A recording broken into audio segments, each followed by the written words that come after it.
Welcome to Break the Rules with Dr. Lauren Lax, a podcast dedicated to quieting the noise in the health, food, and fitness world.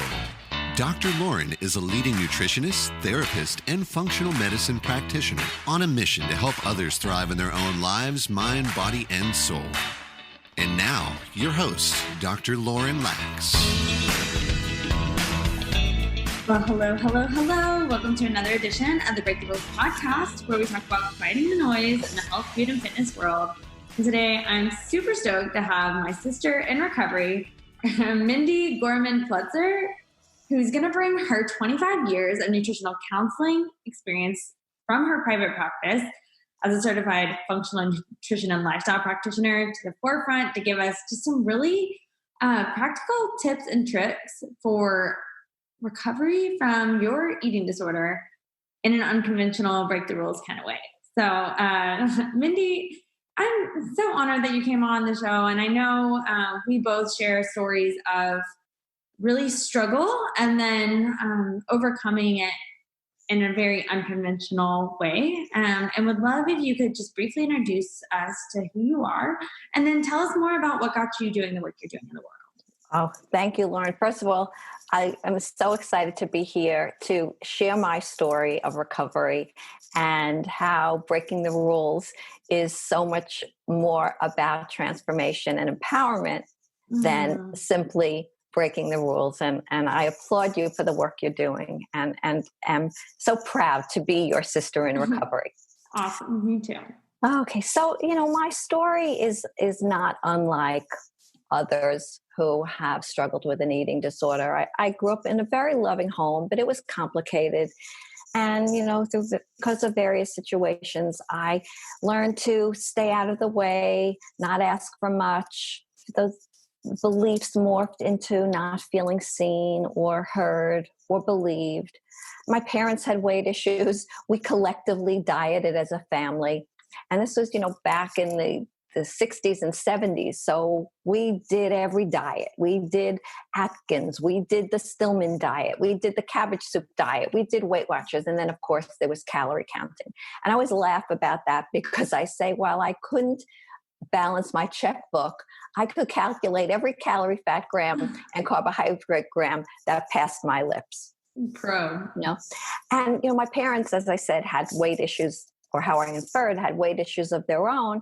So, as a teen, I found myself sneaking into my mother's bathroom and going into her medicine cabinet and just, indulging myself with handfuls of her diuretics, laxatives, and appetite suppressants. So that put me on the journey. And I always like to add the caveat, not everybody who goes on a diet ends up with an eating disorder. But I don't know anybody who had developed an eating disorder that didn't start with a diet. Mm-hmm. So I just want to put that out there. But there was something in me, something in my genetics, my biology, my story that put me on that path. By my 20s, I was hooked on those laxatives. I had developed a relationship with food that was all about what it would do to me. I had this insane fear of what food would do to me, never gave a thought to what it could be doing for me. So here I go plodding along. By the time I was in my 30s, my weight was at a dangerous level. My most beloved relationships were being threatened. I was married. I had teenage daughters. They were getting bigger as I was getting smaller. My husband vacillated between resentment for me and taking blame for where I was. And it really was a mess.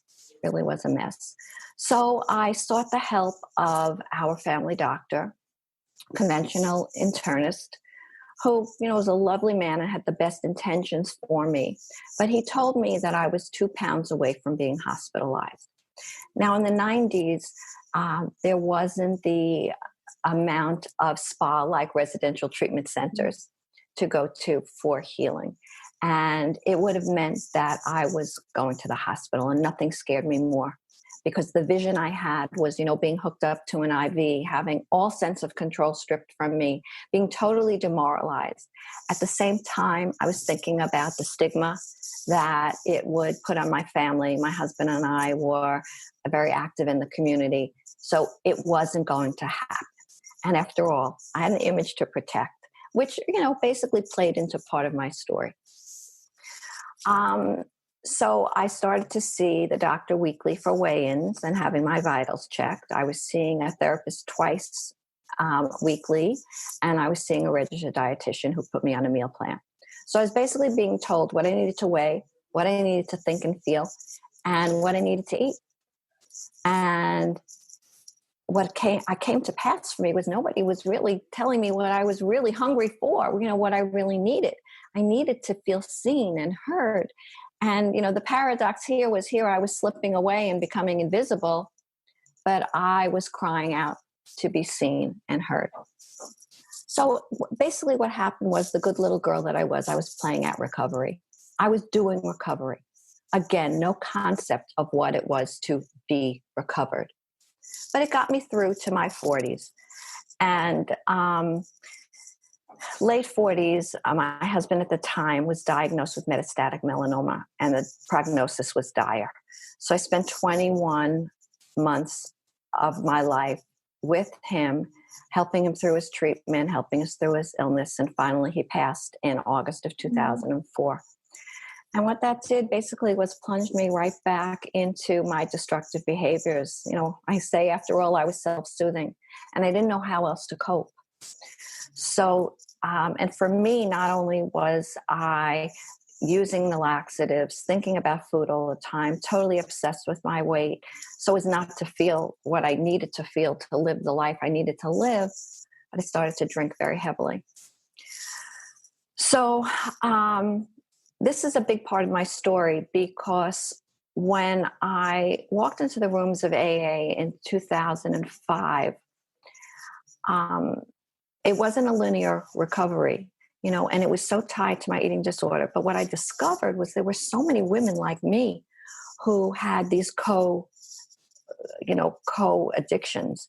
I ended up chairing a women's meeting, and we would ask the women to share on the subject of alcoholism. So if 25 women shared, 20 would share about their relationship with food. Mm-hmm. So that sparked something in me. I knew there was something deeper. I knew that the behavior with food, the underfeeding myself, the occasions of overfeeding myself, the drinking, they were symptoms of something deeper, and I needed to dig deeper. I can't claim sobriety until 2007. But what happened to me in those 2 years, I realized the one missing piece was empowerment. Empowerment was missing in me, it was missing in my life, and it was missing in me being recovered. So how do we become empowered? We become empowered by partnering with the treatment protocol. Mm-hmm. And what I discovered after plunging myself into study in integrative health coaching, eating psychology coaching, and finally functional medicine nutrition, I discovered that empowerment comes from understanding that symptoms are messages that are calling for our attention. The issues are rooted in something deeper. And for eating disorders and very often addictions, the issues are rooted in genetics, biology, story, and yes, the gut. Ooh, my favorite word. Yeah. So, that's when I realized that for me, and now I can say for the women that I am so blessed to be on this journey of recovery with and lead through their recovery, it's empowering to know that we can be partners in our wellness. We can feel empowered. We can get rid of the beliefs and the behaviors that are demoralizing. And we can enact a treatment protocol that is not punitive nor archaic when we look at the roots of where we're coming from. Mm-hmm. Yeah. So I would love to know that's such a powerful story. what looking at those roots really like practically looked like for you, and just some of the specifics of what recovery entails. It can be really easy. I remember in recovery, just people talking about recovery, getting healthy, but like, what did that actually mean? And even that word, when I used to hear that in my recovery, it was a very scary word, healthy. I thought that meant pleasantly plump. And I still like was to get from point A to C or D even, very murky, even though I knew I wanted something different. So talk to us a little bit practically about what kind of walking into these steps of freedom look like from you. Yeah. Okay. Well, I need to say, and I'm very happy to talk about this signature framework, the steps that really developed for me organically, that became the framework that I share with clients. But I like to start with the concept that true recovery, finding wholeness, I mean, the definition of recovery is regaining what's lost or taken, right? Mm-hmm. So true recovery, feeling whole again, coming home to ourselves is all about transformation, building something new. So transformation not only is not about symptom management, transformation is less about what we do to change and more about what we let go of in an effort to be the change.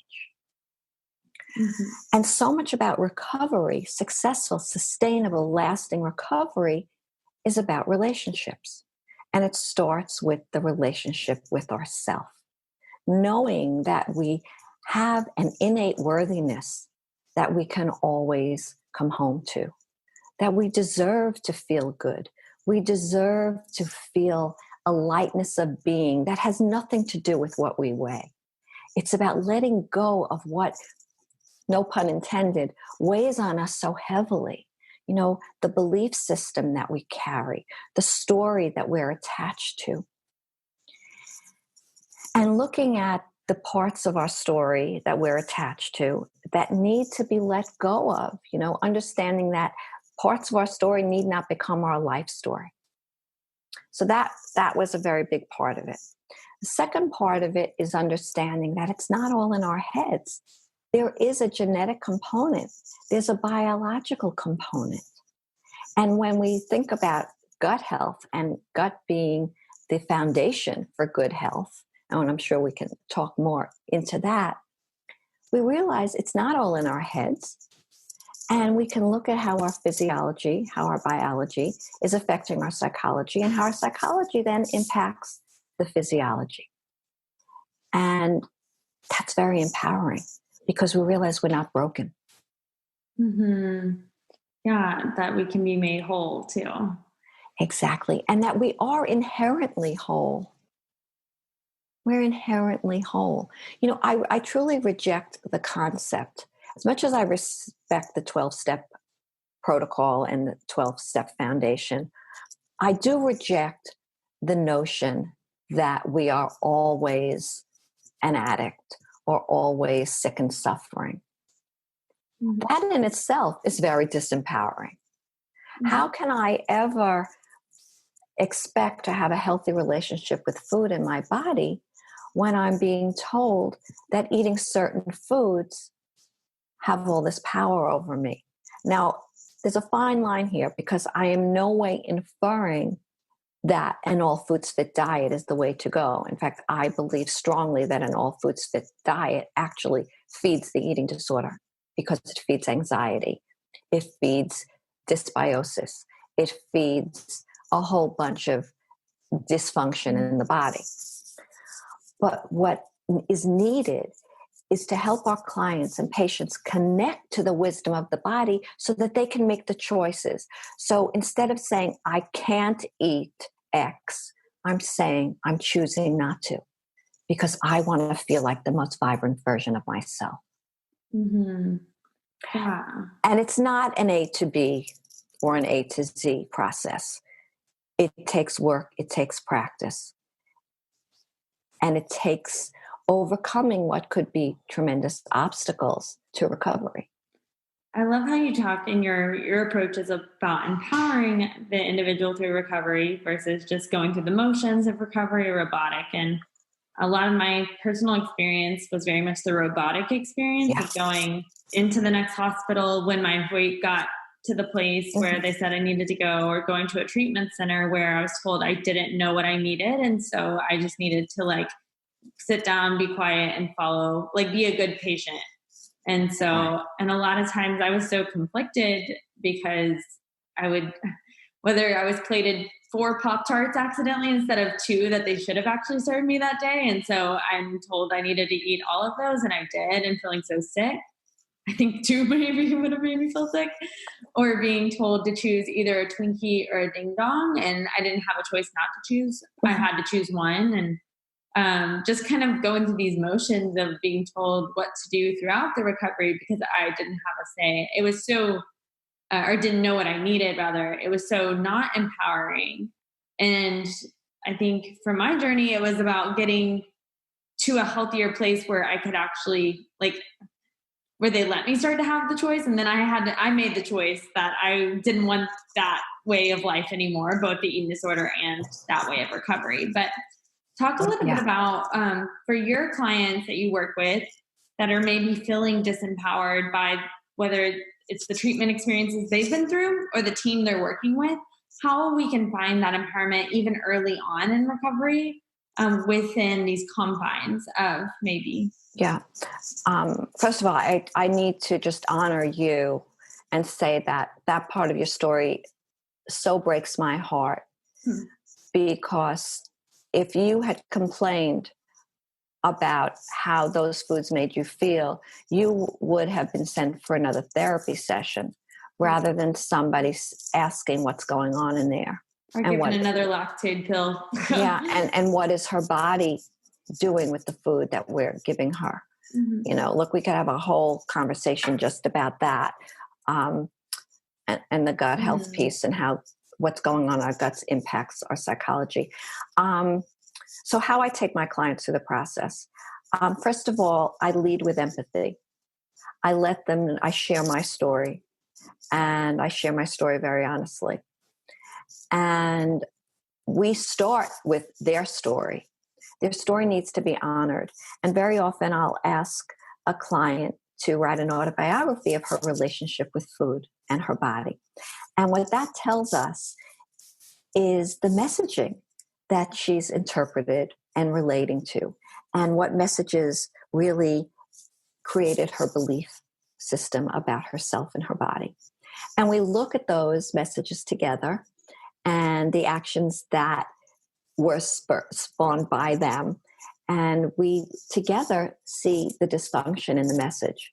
And at the same time, I teach acceptance and compassion and forgiveness.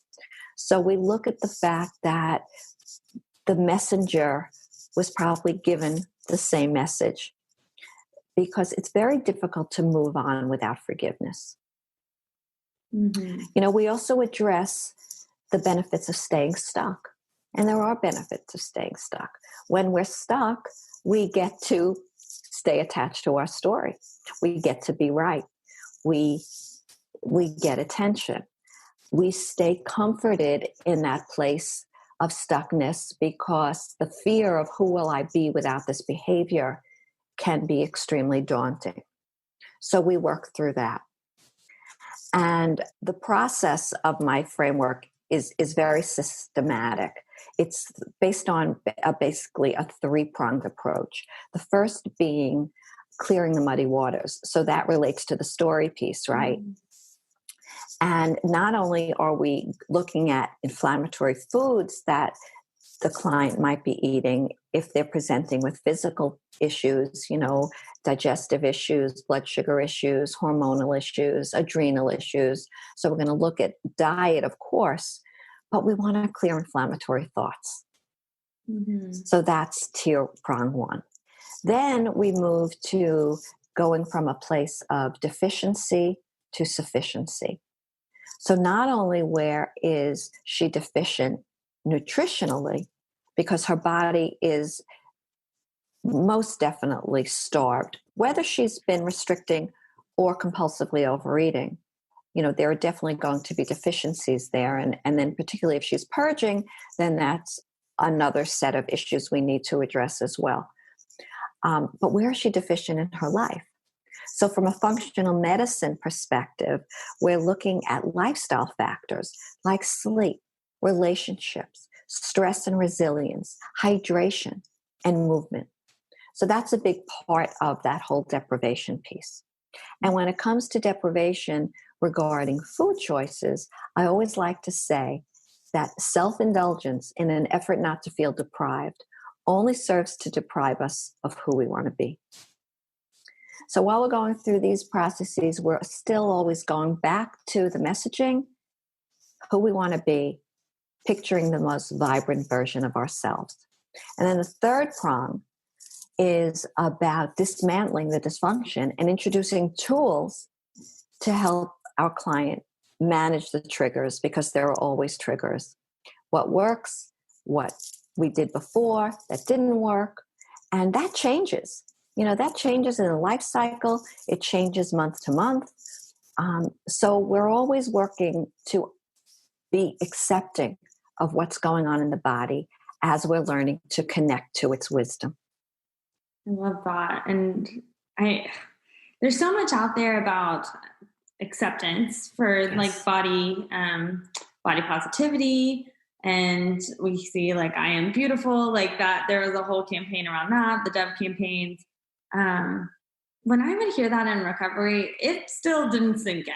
It like actually accepting my body or saying I love my body. I just did not feel that. And it wasn't really until I think going through kind of a more functional approach to my recovery, like really learning how to empower my body with from a nutritional level, as well as finding things in my life that brought me joy, passion, that body piece began to fall into place.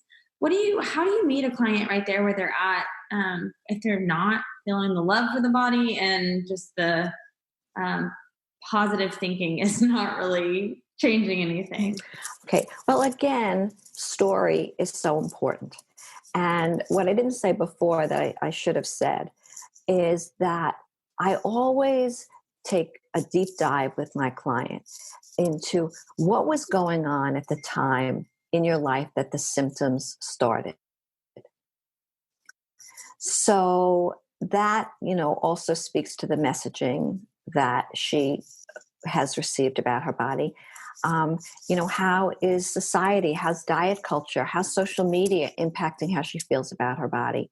And then, always bring her back to what you mentioned, what brings her joy, what makes her feel alive. We didn't talk about my 7 steps to food freedom, but the 5th step speaks to do something every day that makes you feel alive. So honor your body with movement as opposed to punishing it with exercise that's designed to make it go away. So looking at parts of our bodies that we love. I recently worked with a young woman, such a brilliant, talented, creative, beautiful soul who has trouble looking at herself in the mirror. Mm-hmm. Just can't find beauty. Mm-hmm. So we work on what's within. We work on heart space. We work on receiving. We work on finding the blessings in her life. And one of the things I always say is, what can you let go of in order to fully taste the abundance in your life as it is right now? Mm-hmm.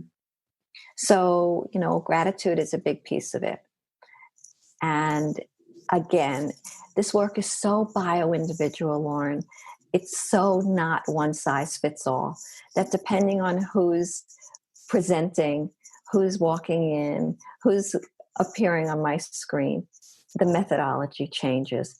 But it always starts with finding your enough, facing your feelings, and feeling the love, which is all about gratitude for where you are right now. Mm-hmm. Those themes don't change. No. And, while that is the first step of my 7-step framework, it's really the ultimate goal. Because without that enough, the brownie, the glass of wine, the new pair of shoes, the number on the scale will never do it for us. Mm-hmm. Can you walk us through your 7 steps? Of course. Yeah. So it's an acronym for freedom. So step 1 is find your enough, face your feelings, feel the love. Step 2 is rest and digest, and that speaks to the science of stress and how stress impacts every system of the body, not only mentally and psychologically, but how undereating, overeating, and purging greatly stresses us physically and the impact that that has on every system of our body. Eat when you're hungry, stop when you've had enough. That speaks to physical hunger versus emotional hunger, how to know the difference, and how to manage when one takes over from the other, and how you can trust your true hunger. You know, hunger, for those of us who were so good at restricting, was something we feared. You know, we denied it, but it's a basic primal right. It's a need. Mm-hmm. So connecting to that hunger is so very important. But we also must mention, as I did before, the biological component to eating disorders is that very often those hunger hormones are dysregulated in someone who has an eating disorder. So we need to address that.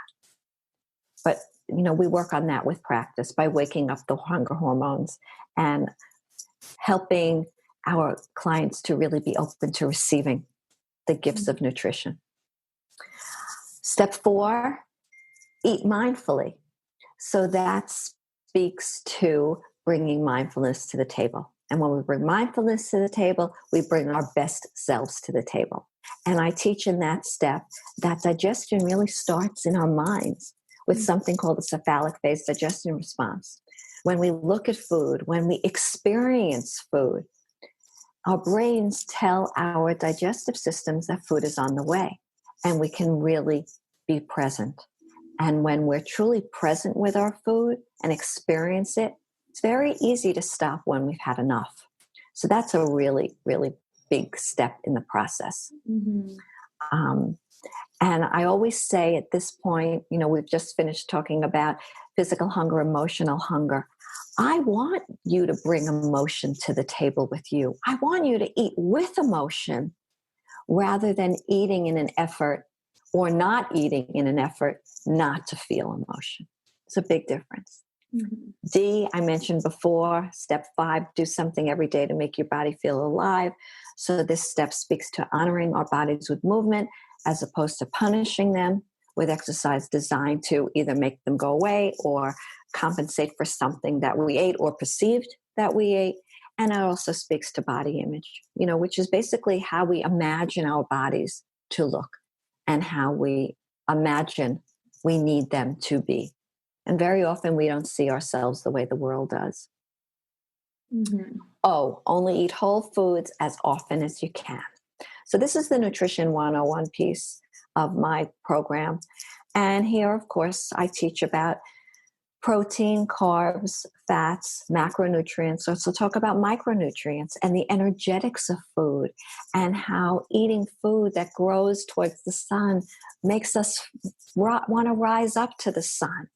We talk about food and mood and how what we eat impacts our brain chemistry, impacts our anxiety, impacts our nervous systems and our, as I said, our brain chemistry. And then, of course, how what we eat impacts our gut health. And that it's so important to connect to what we're feeling, to log what we're eating for informational purposes only, no judgment, but just so that we can make a connection between what we're eating and how it makes us feel. And that brings us to empowerment, because if eating A makes me feel badly, then why would I choose to do so?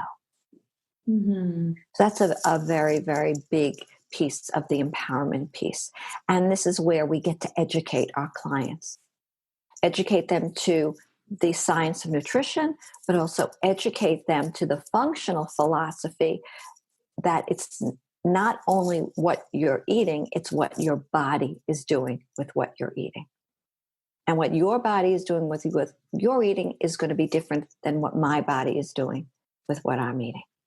And finally, make sure you surround yourself with what truly nourishes our relationships, our movement, our spirituality, our purpose.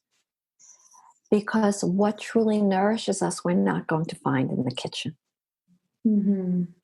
Oh, that's so powerful, Mindy. And just thanks for sharing us with us.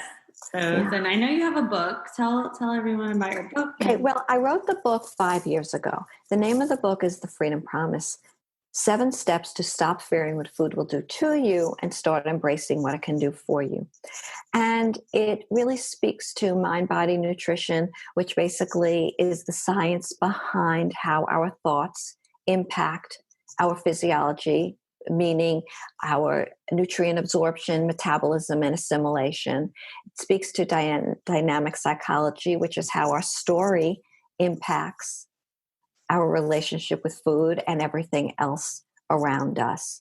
But it doesn't bring in the functional piece because I hadn't studied the functional medicine nutrition when I had written that book. So the online program that I developed last year brings the book to life with the functional medicine component. So that is something that I'm really proud of. It's an 8-week program, 8 modules, 7 steps, and there are workbooks and handouts and worksheets and videos and transcripts. And it's a very comprehensive compilation of everything I just described. And every module starts with an anecdotal story of my own recovery, as every chapter in the book does too. But I speak about my own insanity and what recovery looked like for me in the various stages of my life. Well, I know it's an awesome program, and just because of how awesome you are, and I definitely will be putting links in the show notes, but what is the way for people to find it online? Okay, well, they can go through several channels. I have a master class which introduces the program. So in this master class, they get to meet 3 of my clients. They get to take a deep dive into 3 of the steps. Step 1, find your enough, face your feelings, feel the love. Step 3, eat when you're hungry, stop when you've had enough. And step 7, make sure you surround yourself with what truly nourishes. And that is thefreedompromise.com/masterclass. But if they want a free guide to my 7 steps, and they can get that. I believe you'll post that in the show notes. That's thefreedompromise.com/guide, which will take you to the masterclass, which then invites you to the online program. And you can find me on Instagram at The Freedom Promise and email me, mindy@thefreedompromise.com. I love to engage with people who are facing eating challenges. You know, Lauren, I have this soul-driven passion to turn pain into purpose and to pay it forward. And that's what I plan to do. And it's why I wake up every morning. And it's why I believe I'm here, why I believe I made it through all the challenges that I was up against so that I could embrace recovery and pay it forward. Yeah, to help others. We rise by lifting others too. Exactly. So, well, thanks so much for coming on, sister. And we'll definitely be keeping up with your work and continue going out there to break some rules. Absolutely. Thank you for the opportunity to share my story and my practice. And I just wish you all life's blessings and more.